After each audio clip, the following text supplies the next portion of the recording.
दूल्हा लगे कमाल के उसमें दुल्हन बनी है। दूल्हा लगे कमाल के उसमें दुल्हन बनी है। दुल्हन बनी हरी दुल्हन बनी है। दुल्हन बनी हरी दुल्हन बनी है। दूल्हा बने कमाल के उसमें दुल्हन बनी है।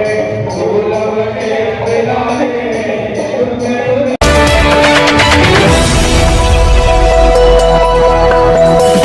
राजनीति से काम तक,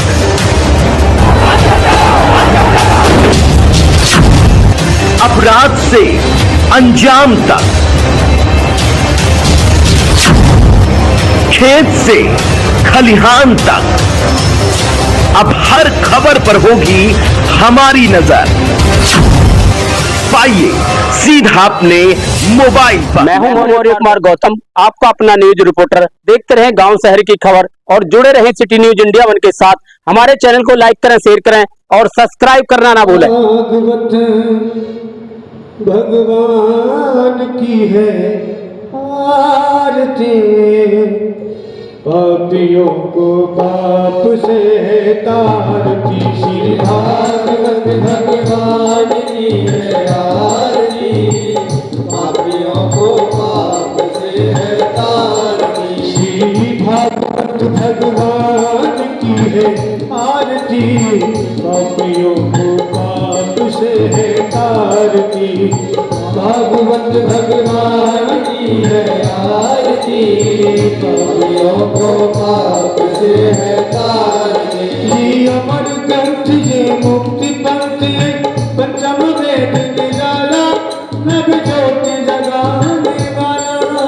ये अमर ग्रंथ ये मुक्ति पंथ ये पंचम वेद निराला, नभ ज्योति जगाने वाला। ये अमर ग्रंथ ये मुक्ति पंथ ये पंचम वेद निराला, नभ ज्योति जगाने वाला। ये अमर ग्रंथ ये मुक्ति पंथ ये पंचम वेद निराला, नभ ज्योति जगाने वाला। हरि नाम यही हरि धाम यही, हरि नाम यही हरि धाम यही, हरि नाम यही हरि धाम यही, हरि नाम यही हरि धाम यही। जग की मंगल की आरती, पापियों को पाप से है तारती। श्री भागवत भगवान की है आरती, पापियों को पाप से है तारती। ये शांत गीत पावन पुनीत, पापों को मिटाने वाला, हरि दर्श कराने वाला। ये शांत गीत पावन पुनीत, पापों को मिटाने वाला, हरि दर्श कराने वाला। ये शांत गीत पावन पुनीत, पापों को मिटाने वाला, हरि दर्श कराने वाला। ये शांत गीत पावन पुनीत, पापों को मिटाने वाला, हरि दर्श कराने वाला। यह सुख करनी यह दुख हरणी, यह सुख करनी यह दुख हरणी, यह सुख करनी यह दुख हरणी, यह सुख करनी यह दुख हरणी। श्री मधुसूदन की आरती, पापियों को पाप से है तारती। श्री भागवत भगवान की है आरती, पापियों को पाप से है तारती। ये मधुर बोल जगवंत खोल, सन्मार्ग दिखाने वाला, बिगड़ी को बनाने। भक्त संत श्रोमणी भगवत कथा रसिक रस रसिया श्री वीर हनुमान जी महाराजों के श्री चरण कमलों में हम सभी भक्त मिलकर के प्रणाम करते हैं। बोले श्यामपति रामचंद्र भगवान की जय, बोले संत श्रोमणी श्री वीर हनुमान जी महाराज की जय, बोले राधा कृष्ण भगवान की जय, बोले लक्ष्मीपति नारायण भगवान की जय, बोले उमापति शंकर भगवान की जय, बोले अपने पितृ देवी देवताओं की जय, बोले अपने कुल देवी देवताओं की जय, बोले मातृशक्ति की जय, बोले महाकाली माँ लक्ष्मी माँ सरस्वती माता की जय, बोले संत समाज की जय। जय जय श्री राधे श्याम सीता। आइए कुछ क्षण अपने मन और वाणी को पवित्र करने के लिए अपने मन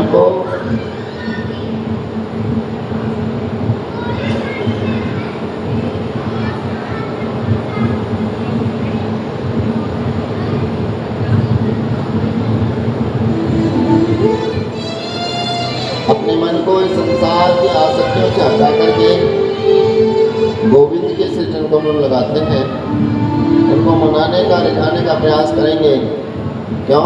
क्योंकि हम तो केवल प्रयास ही कर सकते हैं। ना जाने किस गुण पर दयानिधि रीत जाते हैं।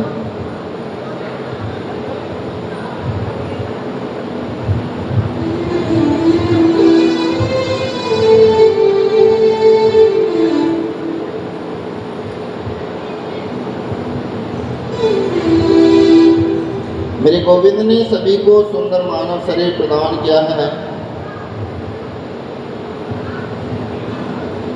भैया, ओ भैया, वार्ता ना करो, आपकी आवाज़ यहाँ तक आ रही है। और भैया, आपसे भी करबद्ध प्रार्थना है कि वार्ता ना की जाए। आपकी आवाज़ यहाँ तक आ रही है और यहाँ आती है तो डिस्टर्ब होता है। आप अपना अमूल्य समय दान करने के लिए यहाँ पर आए हैं, सब कुछ छोड़ करके, क्योंकि ये माया इतना आसान नहीं है छोड़ना। चाहे कुछ ही समय के लिए क्यों नहीं छोड़ रहे हो आप, लेकिन कुछ ही समय के लिए छोड़ना इतना आसान नहीं है। ये भगवान की ही कृपा है जो आप यहाँ पर विराजमान हो। बिनु हरि कृपा मिले नहीं संता। वरना और भी जीवात्मा यहाँ पर हैं जो निवास कर रही हैं, जिनको मालूम है कि यहाँ हरि कथा चल रही है, लेकिन नहीं आते। क्यों नहीं आते? क्योंकि उन पर भगवान की कृपा नहीं है।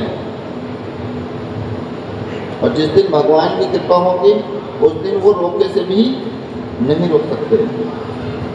इसलिए इस कृपा को ऐसे ही व्यर्थ न गवाएं। ये बात में लाना, अभी नहीं, अभी नहीं। और ये जल बात में लाना बेटा बंद करो ये सब। जिसको प्यास होगी बाहर जाके पी के आए। जिसको भी प्यास लगे, व्यवस्था है, उठे और आराम से आनंद के साथ में जलपान करे।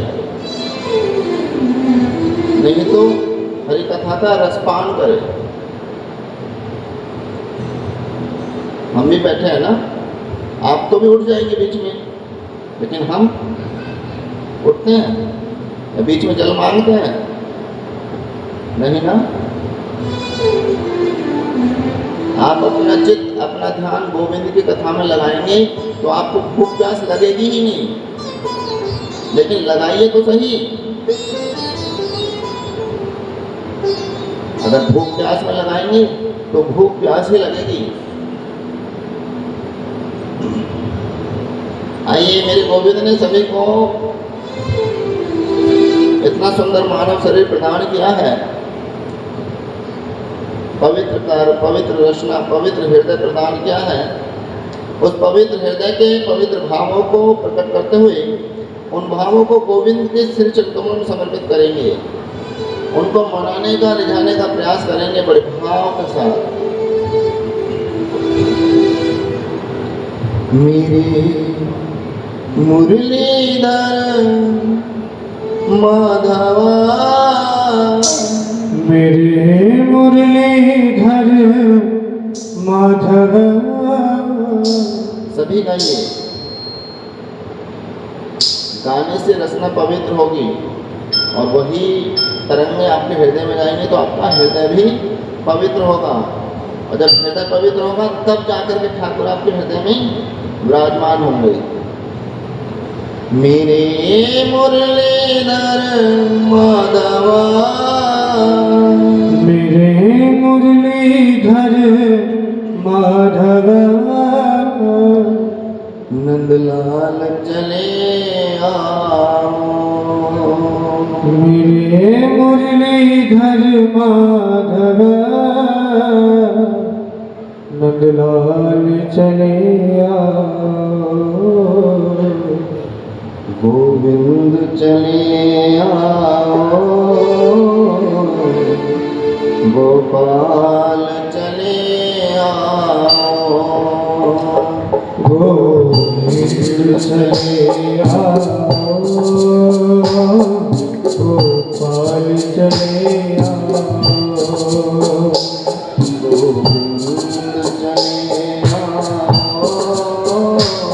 गोपाल चले आओ।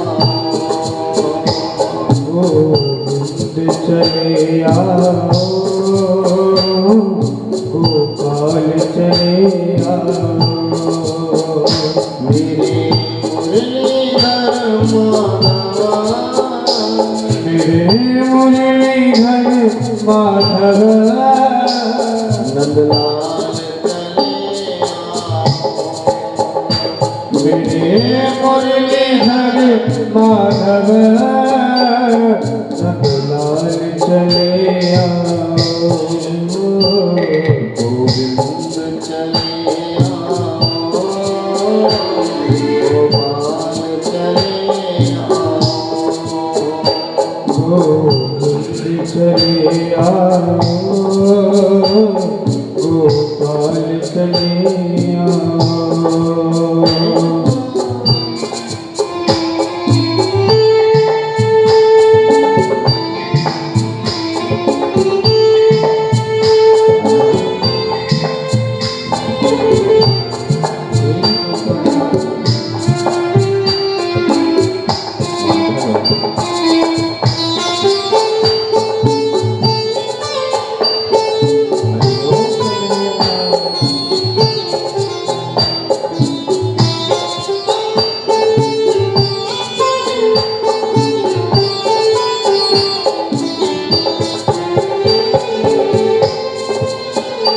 आँखों में बसे हो तुम।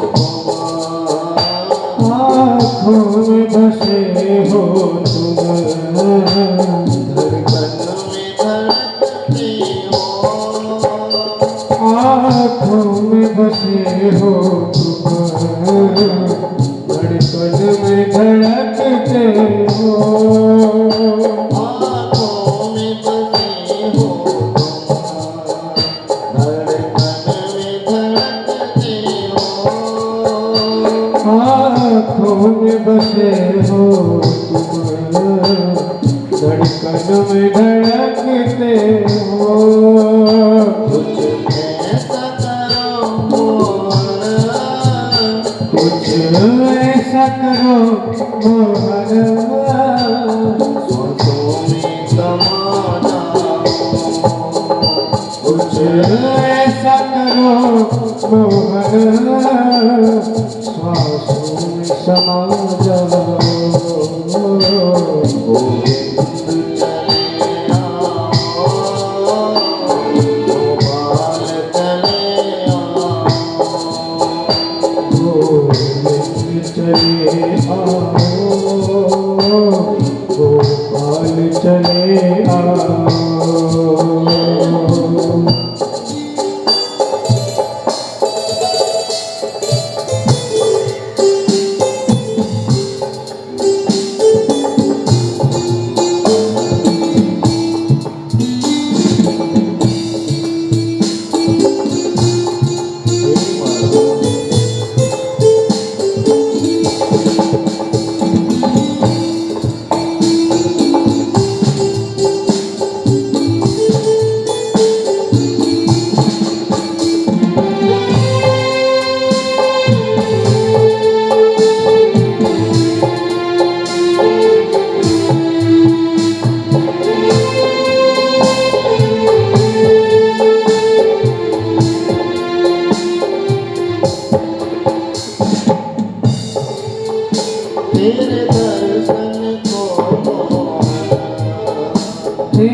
रसते अरज मेरी मोहन हे अर्ज मेरी मोहन और न तरसाओ हे अर्ज मेरी मोहन अब और न तरसाओ गोविंद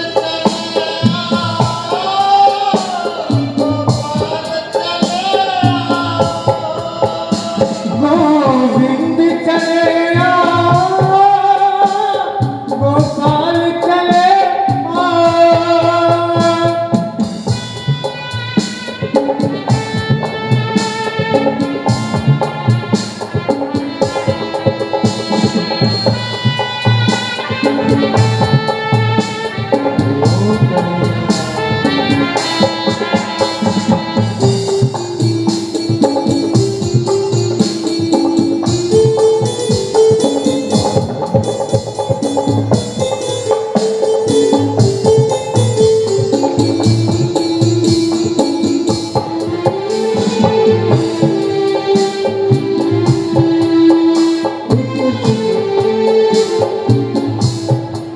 एक शरत जमाने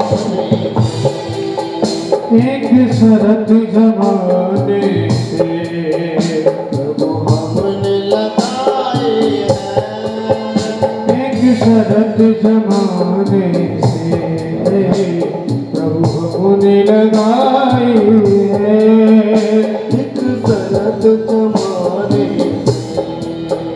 प्रभु हमने लगाए हैं एक शरत जमाने से प्रभु हमने लगाई है हमको बुला लो या हमको बुला लो तुम या खुद ही चले आओ या हमको बुला लो तुम या खुद ही चले आओ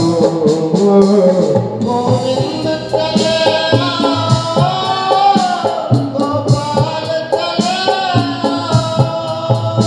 गोविंद चले आओ गोपाल चले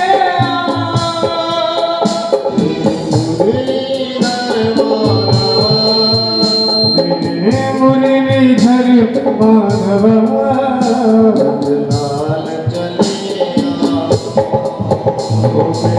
मुरलीधर माधव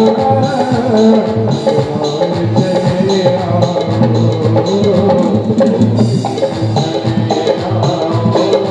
हरि गोविंद चले आओ गोपाल चले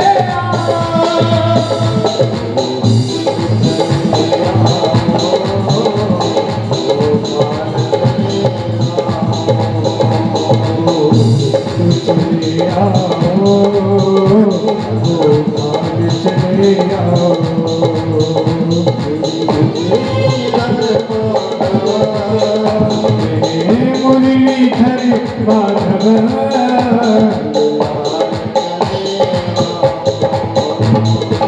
मुरलीधर माधव चले आओ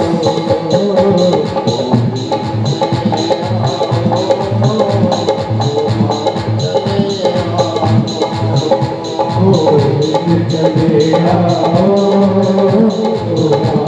चले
मेरे मुरलीधर माधवा,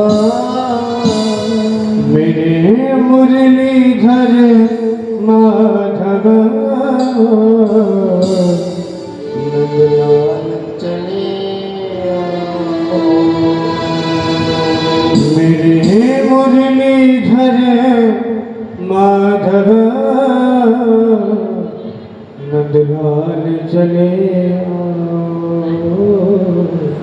गोविंद चले आओ, गोपाल चले आओ। गोविंद चले आओ,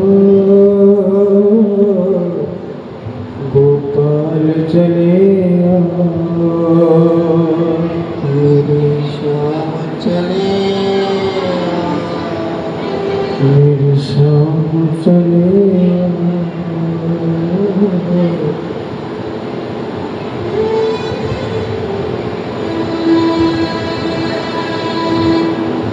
बोले भक्तवत्सल भगवान की जय, विभाग के प्यारे लाल की जय। परम प्रॉपर अखिलेश्वर अकारण करुणा वर्णल्य अकर्तुम कर्तुम सर्व सामर्थ्य श्रीमंत बिहारी लाल जी के श्री चरण कमलों में दास का कोटि कोटि प्रणाम। रकुल कमल दिवाकर सूर्यवंश शिरोमणि राजा रामचंद्र एवं कनक बिहारी सरकार के श्री चरण कमलों में इस दास का कोटि कोटि प्रणाम। परम आराध्य अष्ट सखी ब्रजभानु नंदिनी श्री राधा रानी जी के श्री चरण कमलों में इस दास का कोटि कोटि प्रणाम। अनंत बलवंत भगवत कथा रसिक रस रसिया श्री वीर हनुमान जी महाराज जी के श्री चरण कमलों में इस दास का कोटि कोटि प्रणाम। इस कथा को श्रवण पाठ करने आए सभी श्रोता समाज, संत समाज, माताएं बहनें, बड़े बुजुर्ग, भाई बंधु बांधव एवं अदृश्य रूप में यहाँ पर सुशोभित विराजमान समस्त दैवी शक्तियाँ, मंच पर सुशोभित विराजमान हमारे वेदाचार्यनी एवं संगीताचार्यनी और छोटे छोटे बच्चों के हृदय में बसे मेरे गोविंद के श्री चरण कमलों में दास का कोटि कोटि प्रणाम। बोले भक्तवत्सल भगवान की जय। जय श्री राधे श्याम सीता। अच्छा, हाथ कब उठाते हैं? हाथ जब ऊपर किए जाते हैं तो किस कंडीशन में किए जाते हैं? कब? या तो हम हाजिरी लगाते हैं या फिर सरेंडर करते हैं, यानी समर्पण करते हैं।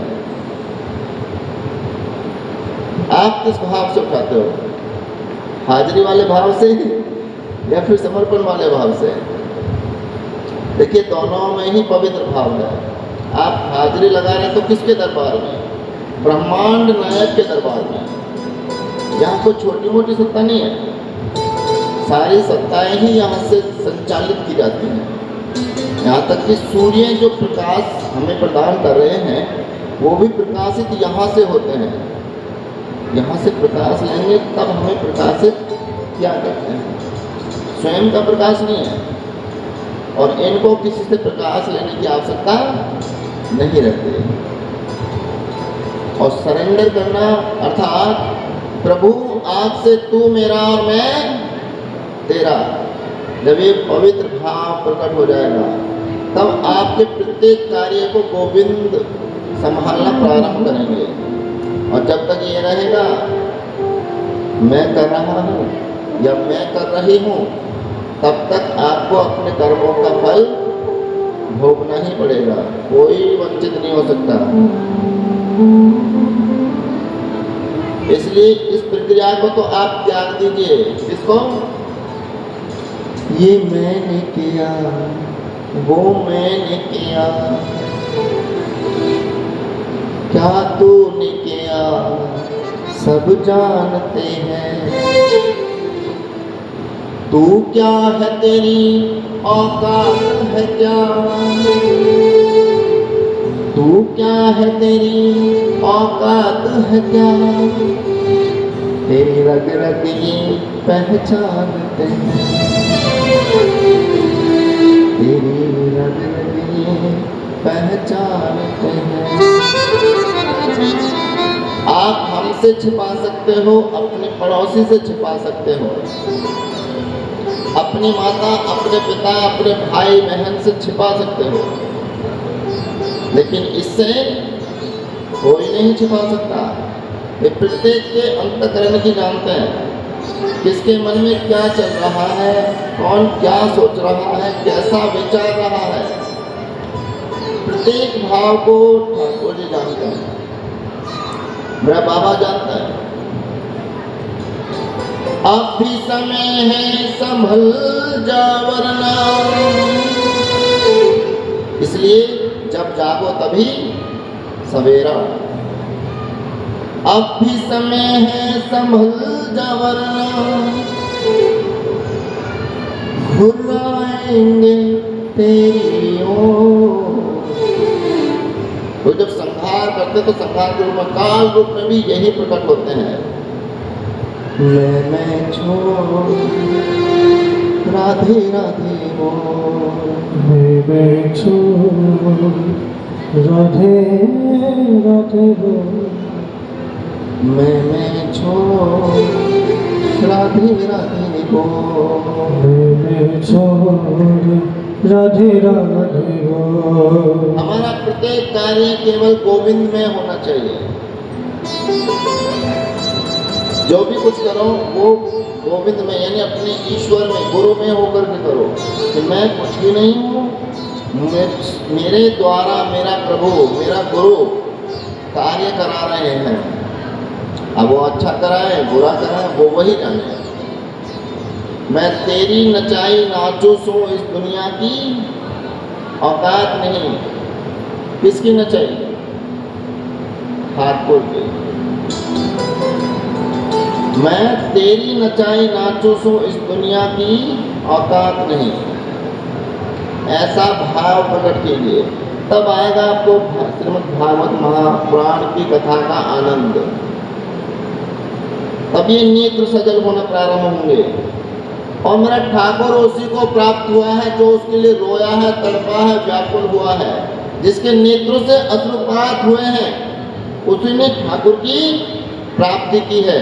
अन्यथा तो जन्म जन्म मुनि यतन कराही, अंत राम कभी आवत नहीं। सारा जीवन बचते रहिए, कुछ भी हाथ आने वाला नहीं है।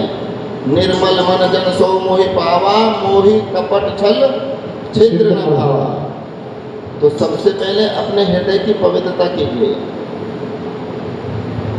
तूने आंगन नहीं बुहारा, मन का महल नहीं रे उतारा,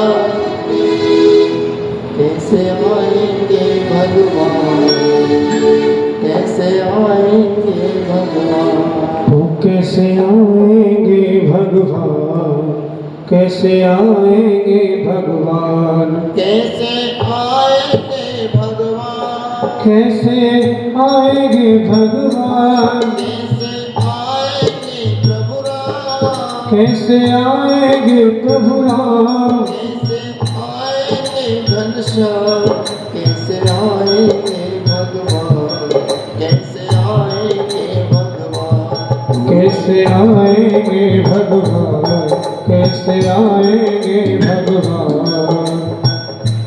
सच्चे दिल से नहीं पुकारा, सच्चे दिल से नहीं पुकारा। पता है क्या बात है यहाँ पर? अरे मैं वाक्य ना गई तो वो मेरे यहाँ नहीं आएगी, या मैं उसके नहीं गया तो वो हमारे यहाँ नहीं आएगा। सिर्फ यही रीति रिवाज निभाने के आप आ रहे हो। जिस दिन आप ठाकुर के होकर के यहाँ पर आओगे उस दिन ठाकुर आपका हो जाएगा। आप किसके लिए आ रहे हो यहाँ पर? रीति रिवाज निभाने। अरे रीति रिवाज निभाने तो इसकी निभाओ, इससे निभाओ।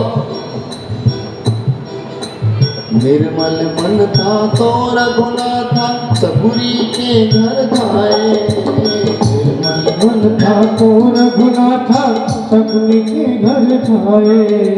निर्मल मन था तो रघुनाथा सबुरी के घर धाए। निर्मल मन था तो रघुनाथा सबरी के घर धाए। प्रेम भाव में श्री कृष्ण ने साग विदुर घर खाए। प्रेम भाव में श्री कृष्ण ने साग विदुर घर खाए। भावो ही विद्यते देवा, भाव ही प्रधान है। भाव ही मैं हूँ, भाव ही आप हो, भाव ही एक सार है। भाव से जिसने भजा मेरे गोविंद को उसका बेड़ा प्रेम से प्रकट हो ही में जाना। प्रेम भाव में श्री कृष्ण ने साग विदुर घर खाए। प्रेम भाव में श्री कृष्ण ने साग विदुर घर खाए। तूने दिल से नहीं पुकारा, तूने दिल से नहीं पुकारा, सच्चे मन से नहीं पुकारा। सच्चे मन से नहीं पुकारा। कैसे आएंगे भगवान, कैसे आएंगे भगवान। कैसे आएंगे भगवान, कैसे आएंगे भगवान। कैसे आएंगे भगवान, कैसे आएंगे भगवान। कैसे आएंगे प्रभु राम। कैसे आएंगे प्रभु राम। कैसे आएंगे घनश्याम। कैसे आएंगे भगवान, कैसे आएंगे भगवान। ओ कैसे आएंगे घनश्याम, कैसे आएंगे प्रभु राम। और सत्य क्या है? मन में तेरे भरा हुआ है पापों का अंधियारा। मन में तेरे भरा हुआ है पापों का अंधियारा। मन में तेरे भरा हुआ है पापों का अंधियारा। मन में तेरे भरा हुआ है पापों का अंधियारा। काम क्रोध मद लोभ मोह में ईश्वर नाम विसारा। काम क्रोध मद लोभ मोह में ईश्वर नाम विसारा। काम क्रोध मद लोभ मोह में ईश्वर नाम विसारा। काम क्रोध मद लोभ मोह में ईश्वर नाम विसारा। झूठी है कर्मा की धारा। झूठी है कर्मों की धारा। झूठी है कर्मा की धारा। झूठी है कर्मों की धारा। कैसे आएंगे भगवान, कैसे आएंगे भगवान। ओ कैसे आएंगे भगवान, कैसे आएंगे भगवान। ओ कैसे आएंगे भगवान। कैसे आएंगे भगवान। कैसे आएंगे प्रभु राम। कैसे आएंगे प्रभु राम। कैसे आएंगे घनश्याम। कैसे आएंगे भगवान, कैसे आएंगे भगवान। कैसे आएंगे भगवान, कैसे आएंगे भगवान। सच्चे दिल से नहीं पुकारा। सच्चे दिल से नहीं पुकारा। तूने मन से नहीं पुकारा। तूने मन से नहीं पुकारा। कैसे आएंगे भगवान, कैसे आएंगे भगवान। कैसे आएंगे भगवान, कैसे आएंगे भगवान। माता बिलनी को तो आप सभी जानते हैं। बिलनी माता, सबुरी माता अपने इन केसों से बाढ़ बहारा करती थी, यानी रास्ता साफ किया करती थी। चुन चुन करके कलियों से पुष्प लाती बिछाती, कहीं मेरे प्रभु के चरणों में कोई कांटा कोई कंकर न चुभ जाए। वो है पवित्र हृदय, पवित्र भाव, सच्चा मन।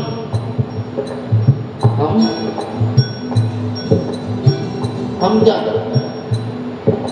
हमें तो शर्म लगती है। मीरा ने अपना सारा राजपाट त्याग दिया, किसके लिए? ठाकुर के लिए। लेकिन अगर हम ठाकुर के शरण में भी आ जाए ना तो 10 बार बोलना पड़ता है कि हाजिरी लगा लो।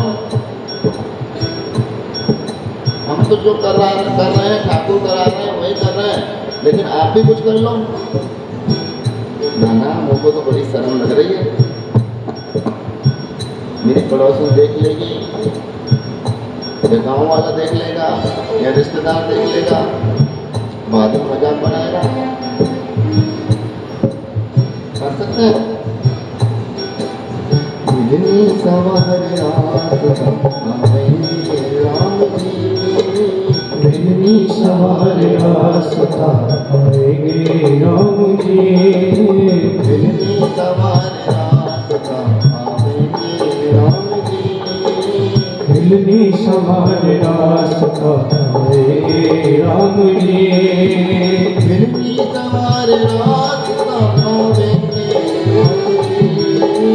बिजली सवार रास्ता आएंगे राम जी। मेरा मेरा मेरा बेदन जीवन, मेरा बेदन जीवन बनावेंगे राम जी, मेरा भी धन जीवन बनावेंगे राम जी, बिजली सवार रास्ता आवेंगे राम जी, ओ बिजली सवार रास्ता आवेंगे राम जी।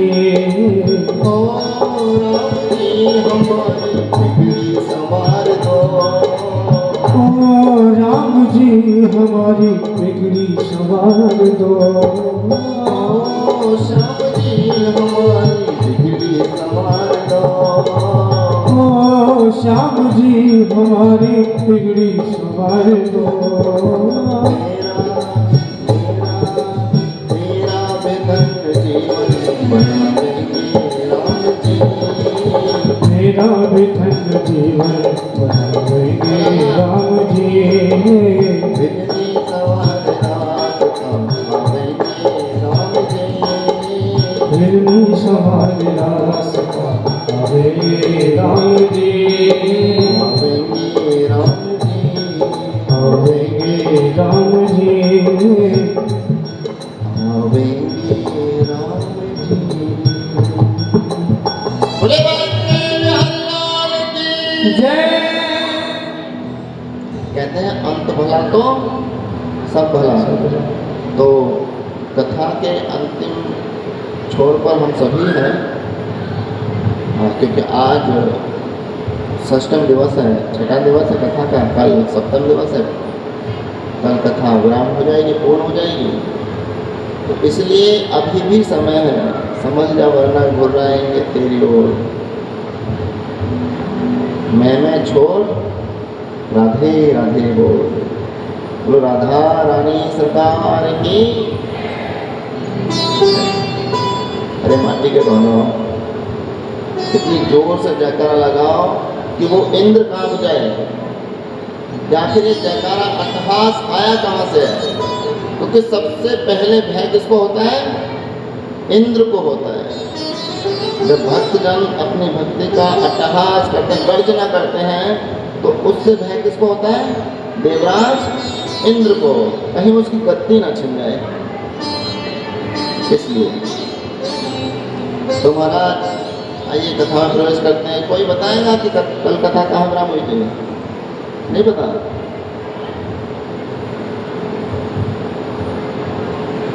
अच्छा,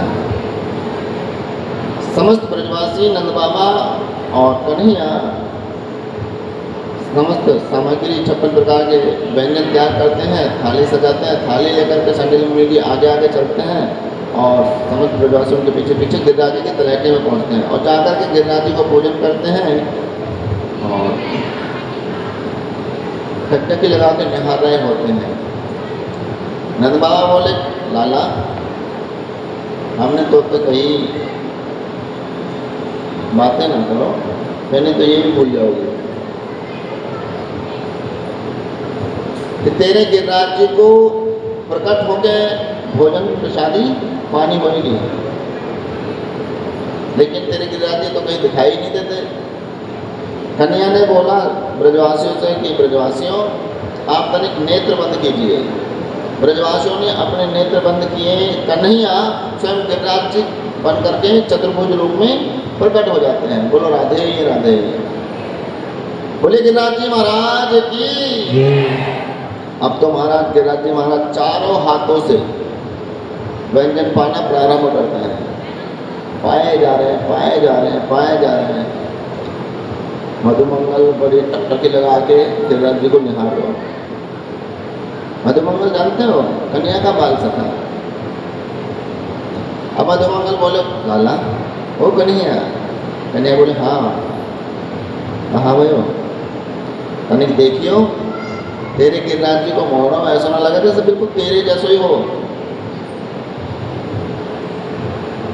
कन्हैया बोले हो सके भाई, तो तुझे लग रहा है तो ऐसा भी हो सकता है। तनिक शांति बना और पाने दो। थोड़ा समय बीता, पाए जा रहे हैं, पाए जा रहे। मधुमंगल बोलो ऐसा लग रहा है जैसे कई वर्षों से भूखा ही है, इसने कुछ खाया ही ना है।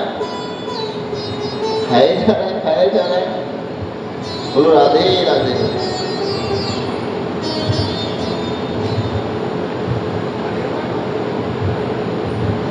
अब 3 दिन बीत गए। तीसरे दिन मधुमंगल को बड़ी चिंता हुई कि हमारे लिए कुछ प्रसादी शेष रहेगी कि नहीं। बोलो कन्हैया ओ लाला, तो तेरा गिरिराज जी कुछ हमको कुछ प्रसादी छोड़े हो या ना है? सारी प्रसादियाँ ने चट्टी कर दी। खाया जा रहा है, खाया जा रहा है, खाया जा रहा है।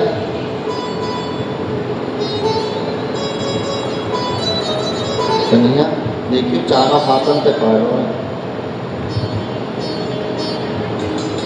हमें तो प्रसाद की भी आशा नहीं। बोलो राधे राधे। लेकिन कन्हैया की लीला देखो, आप ही पावे आप ही पवावे। स्वयं ही तो पवा रहे हैं और स्वयं ही पा रहे हैं। ऐसी विचित्र लीला आज ब्रजवासियों के मध्य में कन्हैया कर रहे हैं। किसके लिए? भक्तों के लिए। तो भक्त बनकर के यदि आप आओगे तो मेरा कन्हैया आपके साथ भी कोई न कोई लीला अवश्य करेगा, क्योंकि वो भक्त वत्सल है। भक्तन ने मोको नाना बाती नचाया। भक्तों के पास ही वो ताकत, वो शक्ति, वो पावर है जो ठाकुर को नचा सकता है। अन्यथा तो किसी में वो सामर्थ्य नहीं है कि उनका कोई बाल बांका भी कर सके। बोलो राधे राधे।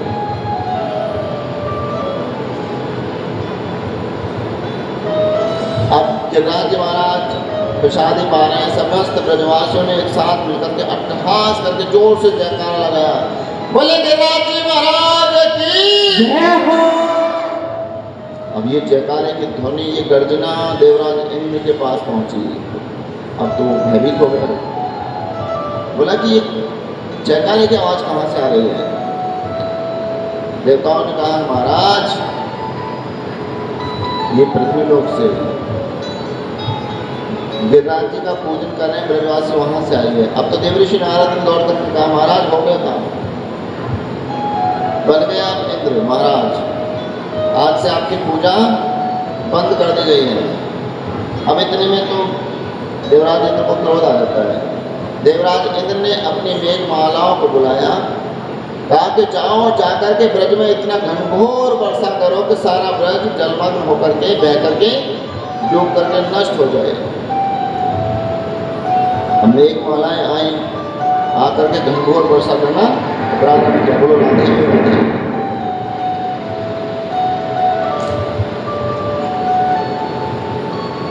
अब इतना जल वर्षा हुई, इतनी जल वर्षा हुई कि समस्त ब्रजवासी त्राही करने लगे।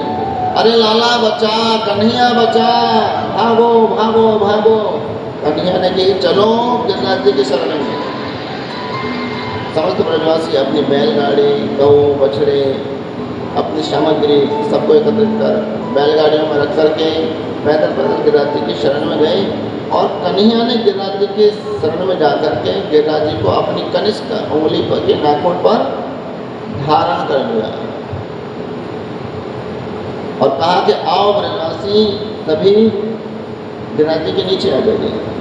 अब समस्त ब्रजवासी ग्वाल बाल सब गिरिराज जी के नीचे पहुँचे।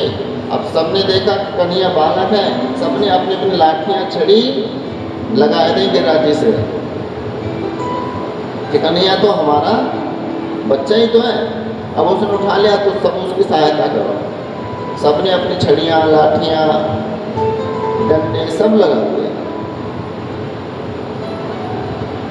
अब महाराज इतना घनघोर वर्षा हो रही है कि अब ये मालूम नहीं पड़ता, प्रतीत नहीं होता कि यमुना का जल कहाँ है और स्थल कहाँ है। यमुना का जल और वर्षा का जल सब एक हो जाता है। आज मेरे कन्हैया इंद्र के प्रकोप से गिरिराज जी के रूप में समस्त ब्रजवासियों की, अपने भक्तों की रक्षा करते हैं। बोलो राधे ही राधे। किसके कारण? सिर्फ प्रेम के कारण, क्योंकि ब्रजवासी अलौकिक प्रेम करते हैं, अनन्य प्रेम करते हैं कन्हैया से। ब्रजवासियों के अंदर ज्ञान नहीं है, वो ज्ञान से कन्हैया को प्राप्त करना नहीं चाहते, केवल और केवल प्रेम। उद्धव जी के पास ज्ञान था लेकिन ब्रजवासियों के पास नहीं। उद्धव जी ने बहु प्रकार समझाने का प्रयास किया, उनके ज्ञान के अहम को तोड़ने के लिए कन्हैया ने उनको गोपियों के पास भेजा। तब जाकर के उद्धव जी के ज्ञान का अहम नष्ट हुआ। बोलो राधे ही राधे। तो महाराज अब आप विचार करना, 7 वर्ष का बालक 7 कोस लंबे चौड़े पर्वत को 21 किलोमीटर की परिक्रमा है गिरिराज जी की, 7 कोस की। अब 21 किलोमीटर लंबे चौड़े पर्वत को 7 वर्ष का बच्चा, कन्हैया की आयु कितनी है? 7 वर्ष की, और 7 दिन 7 रात्रि पर्यंत अपनी कनिष्का अंगुली पर के नाखून पर गिरिराज जी को धारण करके खड़े रहे। अब ब्रजवासी बोले, ओ लाला,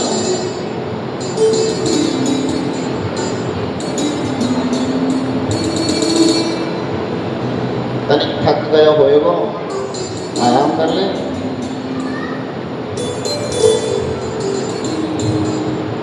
कन्हैया बोले कि मैं थका नहीं करता। मधुमंगल बोलो क्यों? ऐसा कहा, ऐसा क्या है तेरे अंदर? कन्हैया बोले कि मैं भगवान हूँ, मैं भगवान हूँ, मैं थका नहीं करता। मधुमंगल बोलो, ओ सुनियो, देखियो, अरे देखियो तो सही, कहाँ कह रहे हो? भगवान है तुम? कन्हैया बोले हाँ मैं भगवान हूँ। अच्छा ऐसा कहा करवाता है ना कि तू भगवान है? कन्हैया बोले मैंने वकासुर मारा, अघासुर मारा, तृणावत मारा, पूतना मारी। अच्छा, अरे मारी तेने पूतना, वाह मरी मराई में 10 लाठी तो हमने मारी। बनो भगवान, आजा आराम कर ले। बाल सखाओं का प्रेम डांट लगा रहे हैं, भगवान को डांट लगा रहे हैं, और भगवान कह रहे हैं कि मैं भगवान हूँ, कोई मानने को तैयार नहीं। अरे लाला देख, हम सबने अपनी छड़ियाँ लगा दी, अपनी लाठियाँ लगा दी, नहीं तो आराम कर ले, हम इसको धारण किए लेते हैं। अब कन्हैया ने कही ऐसे तो मानेंगे नहीं, तनिक इनको दिखा दो। कन्हैया ने अपनी अंगुली को हल्का सा तिरछा किया। अब जैसे अपनी अंगुली को हल्का सा तिरछा किया और गिरिराज जी का भार ब्रजवासियों की छड़ियों पर आया तो ब्रजवासियों की छड़ियाँ तड़ तड़ करके टूटना प्रारंभ हुई। अब तो बोले, अरे ओ कन्हैया, ओ लाला, ओ बच्चियों भैया, ओ रोकिए रोकिए रोकिए। कन्हैया ने पुनः अपनी अंगुली को सीधा कर दिया, गिरिराज जी को पुनः धारण कर लिया। लाला सच बता, तू कौन है? कन्हैया पुनः बोले, भैया मैं भगवान हूँ। अरे मजाक छोड़, विनोद करना छोड़ दे, सत्य बता, तेरे अंदर इतनी शक्ति, इतना बल कहाँ से आया? अब तो कन्हैया बोले कि भगवान की भाषा तो ये समझने वाले हैं नहीं, अब इनको बतला ही देता हूँ। कन्हैया बोले, कछु माखन को बल बढ़ो, कछु गोपिन करी सहाय।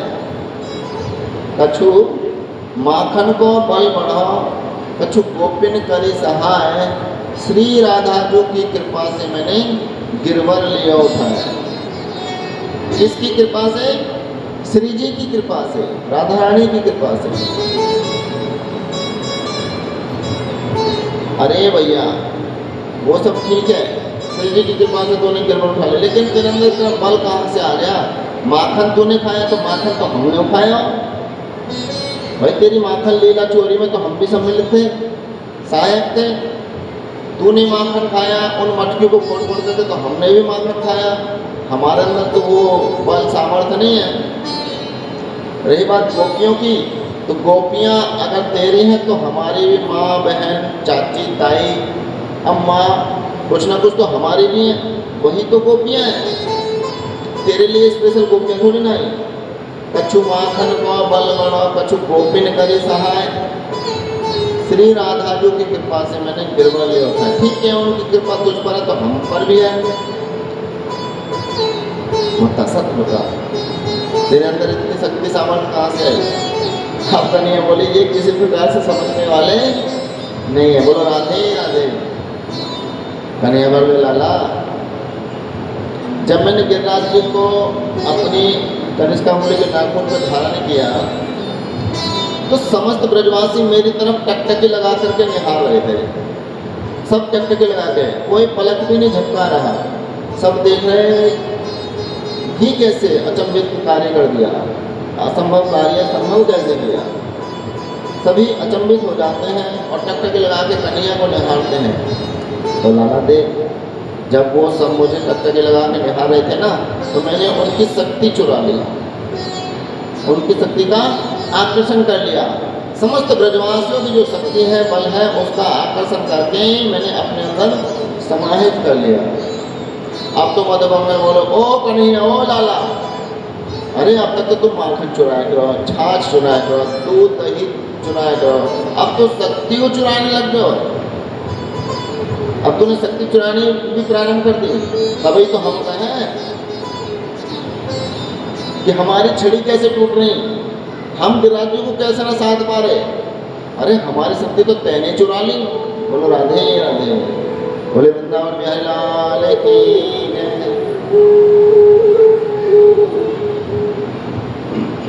लेकिन विचारशील बात यह है कि इतनी घनघोर वर्षा हुई कि यमुना का जल स्थल, वर्षा का जल कहीं सब एक हो गया।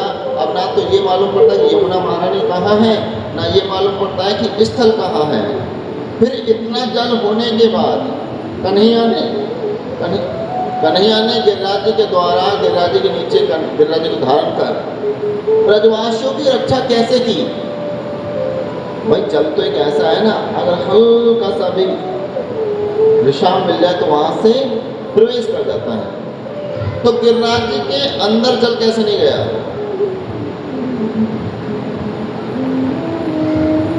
गिरिराज जी के नीचे भी जल जाना चाहिए था, तब भी बह जाते हैं।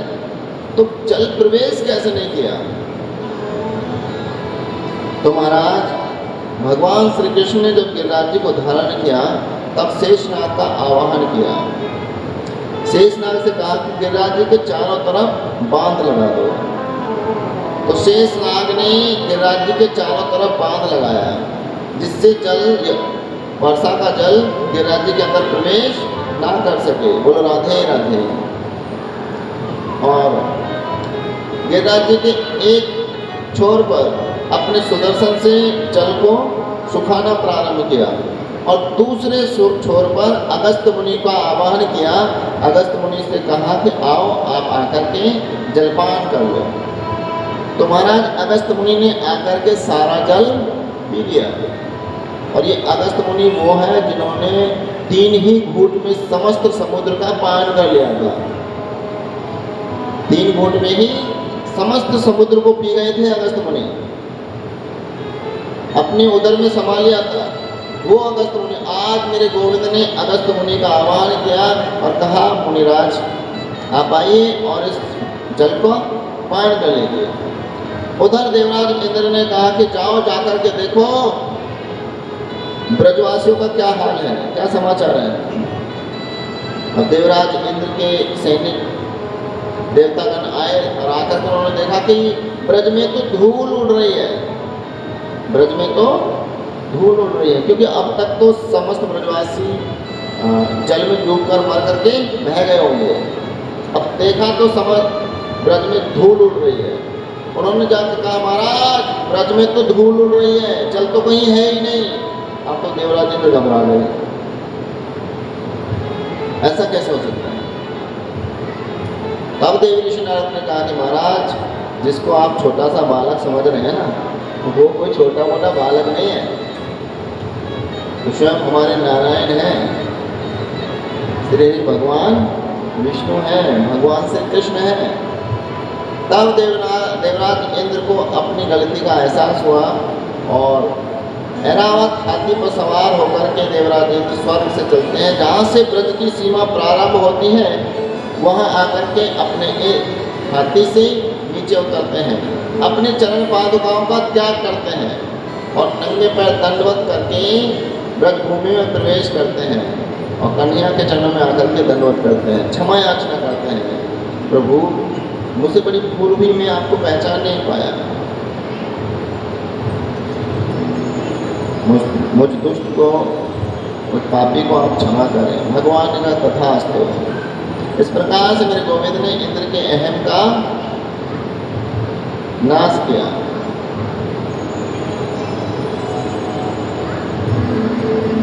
अब विषय आता है कि अगस्त मुनि का आवाहन क्यों किया गया, क्यों कहा गया कि आओ आप अपनी प्यास बुझा लो।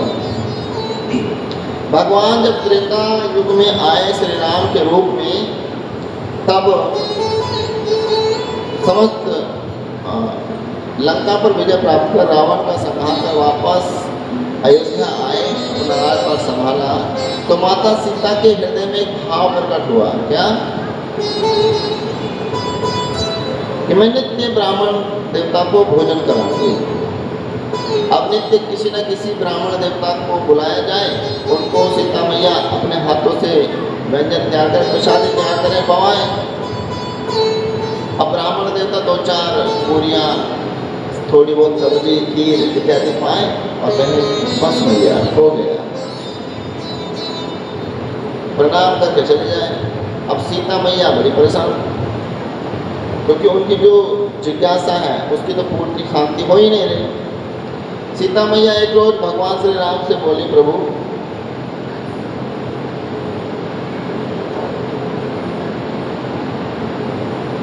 मैं हर रोज किसी न किसी नवीन ब्राह्मण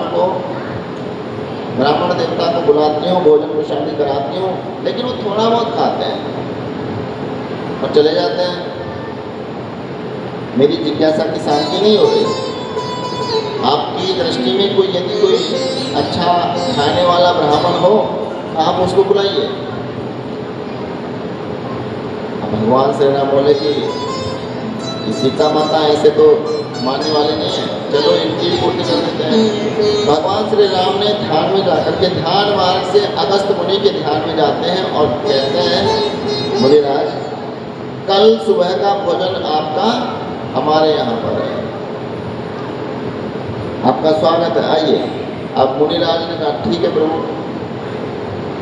अगस्त मुनि प्रातःकालीन बेला में अयोध्या भगवान श्री राम के महल में आते हैं और माता सीता को भगवान श्री राम कहते हैं कि देवी देखिए मुनिराज आए हैं, आप इनको भोजन प्रसादी पहुँचाइए। अब तो सीता मैया ने अपनी कढ़ैया चढ़ा दी, अगस्त मुनि को आसन दिया, जल दिया, बिठा दिया, व्यंजन तैयार कर प्रसादी तैयार कर थाली सजा दी और अगस्त मुनि के आगे परोस दिया। बोलो राधे राधे। आइए ब्राह्मण देवता, अगस्त मुनि पाना प्रारंभ करते हैं और सीता मैया पवाना प्रारंभ करते हैं। कुछ समय बाद सीता मैया थकी थकी सी हो जाती है, अकेली पड़ गई। आह्वान किया भगवान श्री गणेश का, भगवान श्री गणेश आ गए। कड़छी बोलते हैं ना उसको, जिससे पूरियाँ छानते हैं, अब लेकर के बैठ गए भगवान श्री गणेश। माता रिद्धि सिद्धि का आह्वान किया, सब लग गए सेवा में, दवा के प्रसाद बनाना प्रारंभ किया। माता सीता पवा रही हैं। महाराज भंडारा चट होने को आया, लेकिन अगस्त मुनि 15 दिन तक लगातार पाते ही रहे। अब दिन रात वो भोजन बना रहे हैं, प्रसादी बना रहे हैं, अगस्त मुनि पाए जा रहे हैं, पाए जा रहे हैं, पाए जा रहे हैं। मैया सीता ने देखी भंडारा चट है, अब तो हमारी बेइज्जती हो जाएगी। अच्छे ब्राह्मण देवता को बुला लिया, अपने हाथों से अपने पैरों पे कुल्हाड़ी मारने वाला कार्य कर लिया। बोलो राधे ही राधे।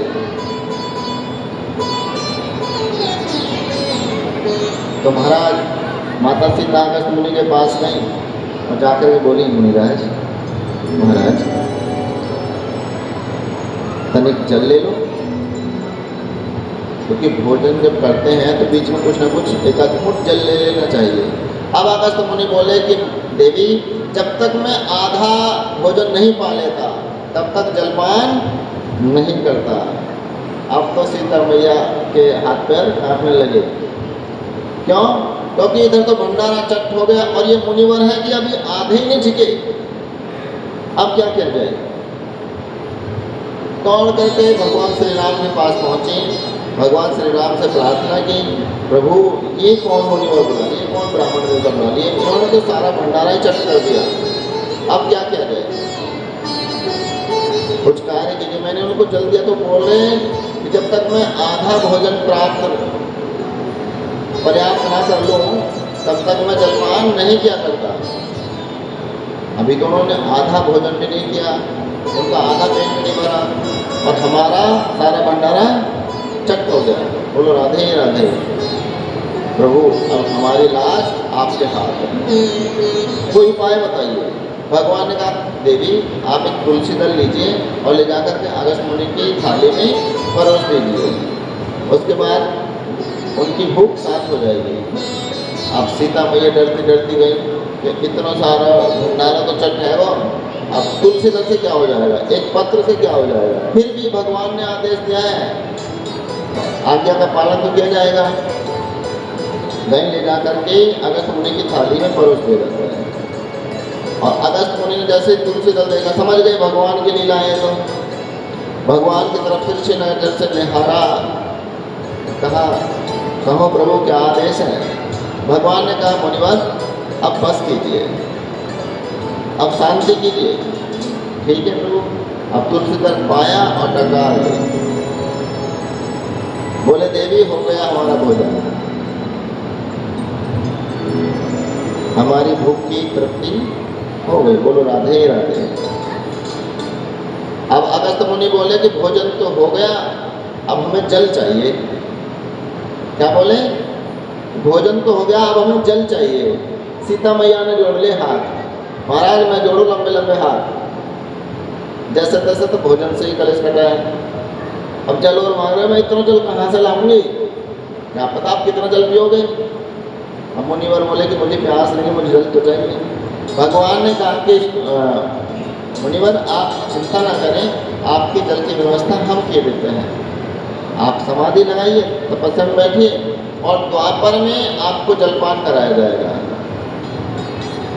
क्योंकि प्रभु तो वर्तमान, भूत और भविष्य तीनों के ज्ञाता हैं।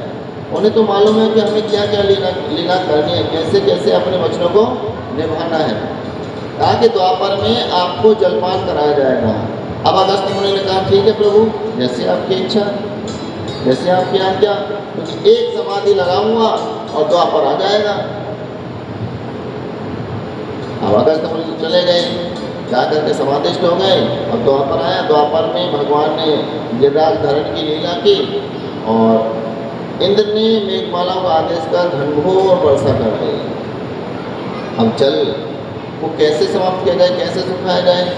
भगवान ने उन्हीं अगस्त मुनि का आह्वान किया कि त्रेता के वचन को आओ और आप पूर्ण कीजिए, अपनी प्यास बुझा लीजिए। बोलो राधे राधे। इस प्रकार से भगवान ने अपने वचन की लाज रखी, पूर्ति की और अगस्त मुनि की प्यास को बुझाया।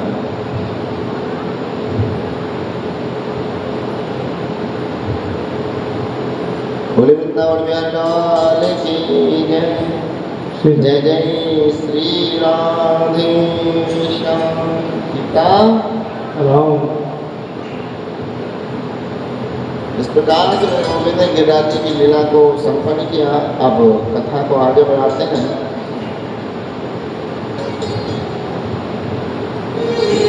कन्हैया क्रीड़ा करने के लिए भिन्न भिन्न स्थानों पर जाया करते थे, खेला करते थे, गौ चराने जाते थे, बछड़े चराने जाते थे, दाऊ भैया। लेकिन एक रोज कन्हैया को स्मरण को आया कि काली देह में काली नाग रहता है, अगर उसको नहीं मारा, क्योंकि यमुना में जाकर के हमारे गौ बछड़े जलपान करते हैं, भूल से यदि काली देह के ऊपर से कोई पक्षी भी गुजर जाता तो इतना विषैला वो जल हो चला था कि उसकी भाप से ही वो पक्षी मूर्छित होकर के यमुना में गिर जाता था। अब ऐसे में यदि गौ माता ने वो जलपान कर लिया तो क्या होगा? गौ माता मर जाएगी। तो कालिया नाग के विषैले जल से समस्त ब्रजवासियों की जीव जंतुओं की रक्षा करने के लिए कन्हैया ने एक उपाय, एक युक्ति तैयार की। तो वैसे तो कोई उन्हें जान ही नहीं देगा काली देह पर। कहा कि भैया आज हम काली देह पर यमुना के तट पर क्रीड़ा करने चलेंगे, यानी खेलने चलेंगे। अब सखा बोले क्या खेल खेलेंगे? गेंद बल्ला। अब देखिए आज क्रिकेट किस देश का राष्ट्रीय खेल है?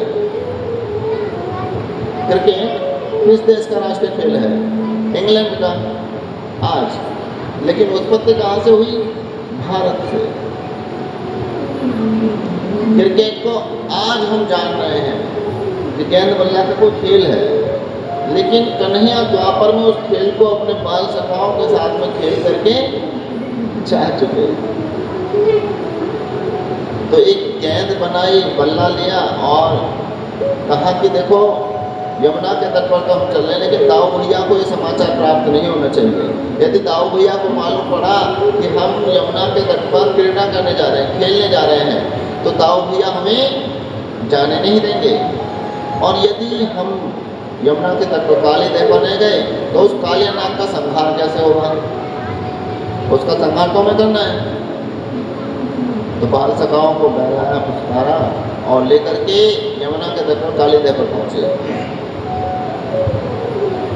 तो महाराज होता क्या था, आज भी होता है, जिसका बल्ला है उसकी बारी पहली। नहीं तो मैं बल्ला नहीं दूंगा, खेल लो, किससे खेलना है, ले आओ अपना बल्ला। अब कन्हैया लेके पहुंचे बल्ला, गेंद लेके पहुंचे राजश्री जी के भैया। अब जिसकी गेंद है वही कहेगा ओवर तो मैं ही पहले करूंगा, यानी गेंद तो मैं ही पहले डालूंगा, दूसरे का नंबर तो बाद में आएगा। ठीक है भैया, नंबर तो आएगा। अब गेंद फेंकना प्रारंभ करते हैं काली देह पर, यमुना के तट पर। कन्हैया बल्ला लेकर खेलना प्रारंभ करते हैं। खेलते खेलते कन्हैया एक ऐसा टोल मारते हैं गेंद में कि वो गेंद जाके पड़ती है काली देह में। अब तो श्री जी के भैया रोने लगे बदंगल में, मुझको तो मेरी गेंद चाहिए, मुझको तो मेरी गेंद चाहिए, लाला मुझको तो मेरी गेंद चाहिए। कन्हैया बोले भैया मिल जाएगी, और बना दूंगा, लीला तो करनी चाहिए। रेशम की गेंद है और रेशम की गेंद तैयार कर लेंगे ना, मुझको तो मेरी गेंद चाहिए। अब कन्हैया बोले तो को तेरी गेंद चाहिए तो उसके लिए तो मुझे काली देह में जाना पड़ेगा, उसमें पूछना पड़ेगा। अब बाल सखा रोकने लगे, लाला ना लाला ऐसा मत करियो ना लाला। अब कन्हैया बोले मैं क्या करूँ? अब वो बोला कि मुझे तो मेरी गेंद चाहिए। लाला कन्हैया चाहे कुछ भी हो, मुझे मेरी गेंद ला के दे। भगवान ने बड़ी सुंदर लीला की। मेरो बारो सो कन्हैया, मेरो छोटो सो कन्हैया, मेरो बारो सो कन्हैया, मेरो छोटो सो कन्हैया। काली देह पे खेलने आयो रे, मेरो बारो सो कन्हैया। काली देह पे खेलने आयो रे, मेरो बारो सो कन्हैया। मेरो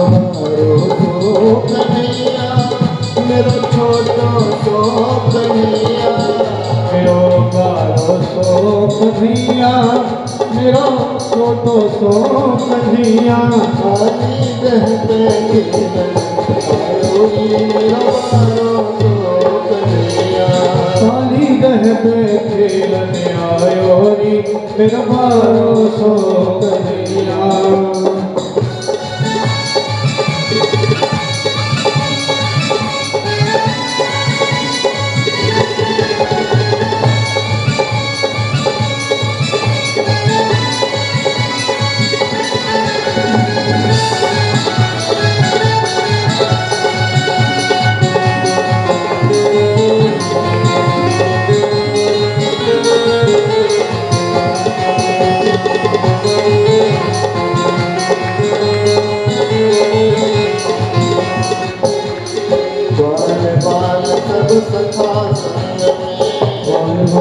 सब सखा संग में बाल सब सखा संग में बाल सब सखा संग में वन के दुखो है हो दुखो खेल रचायो मेरा बारो सो कन्हैया खाली दह पे खेलन आयो रे मेरा बारो सो कन्हैया खाली दह पे खेलन आयो मेरा बारो सो कन्हैया खाली दह पे खेलन आयो रे मेरा बारो सो कन्हैया मेरा बारो सो कन्हैया मेरा छोटो सो कन्हैया मेरा बारो सो कन्हैया मेरा छोटो सो कन्हैया खाली दह पे खेलन आयो मेरा बारो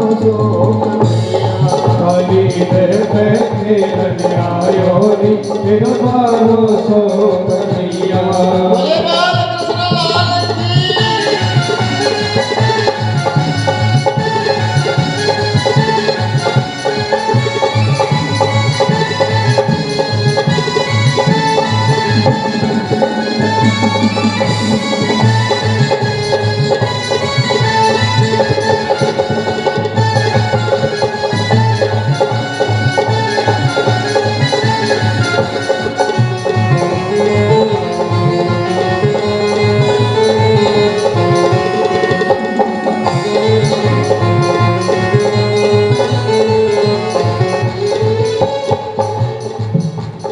रेशम की अनगैन बनाई रेशम की अनगैन बनाई रेशम की अनगैन बनाई रेशम की अनगैन बनाई अरे रेशम की अनगैन बनाई रेशम की अनगैन बनाई रेशम की अनगैन बनाई रेशम की अनगैन बनाई रन को जय हो रन को जय हो रन को बल्लायो मेरा बारो सो कन्हैया काली दह पे खेलन आयो रे मेरा बारो सो कन्हैया दह पे खेलन आयो रे मेरा बारो सो कन्हैया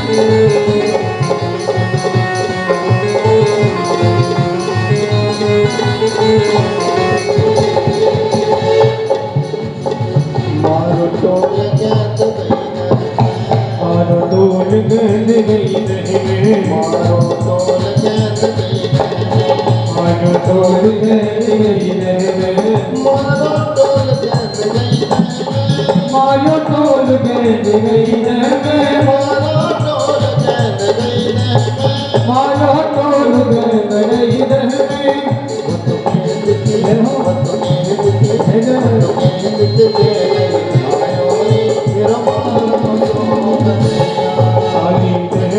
खेल आयो रे मेरा बारो सो कन्हैया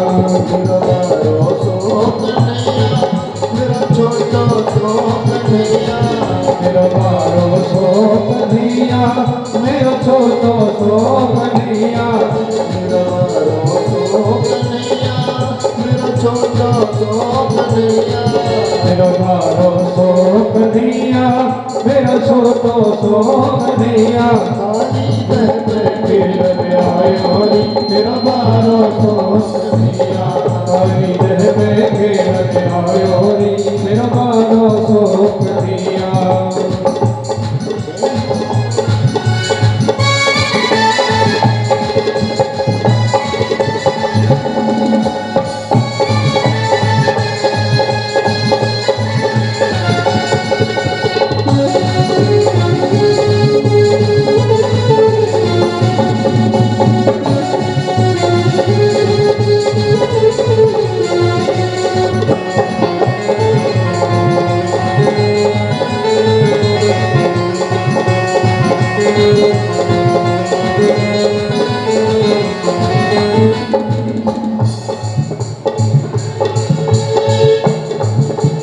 नाथ नाथ कर बाहर नाथ कर बाहर आयो नाथ नाथ कर बाहर नाथ कर बाहर आयो नाथ कर बाहर नाथ नाथ कर बाहर आयो जय हो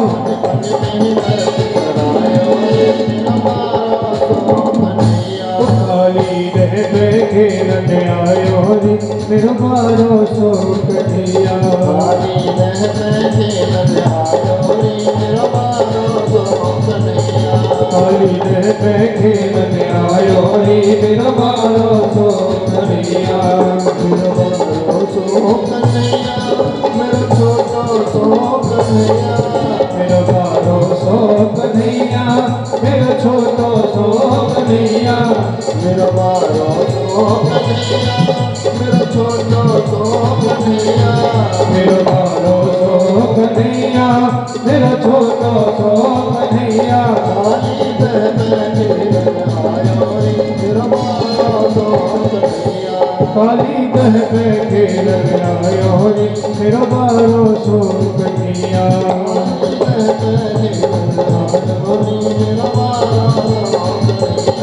काली दह में खेल आयो रे मेरो बारो सो कन्हैया मेरो छोटो सो कन्हैया मेरो छोटो सो कन्हैया मेरो बारो सो कन्हैया मेरो बारो सो कन्हैया मेरो छोटो सो कन्हैया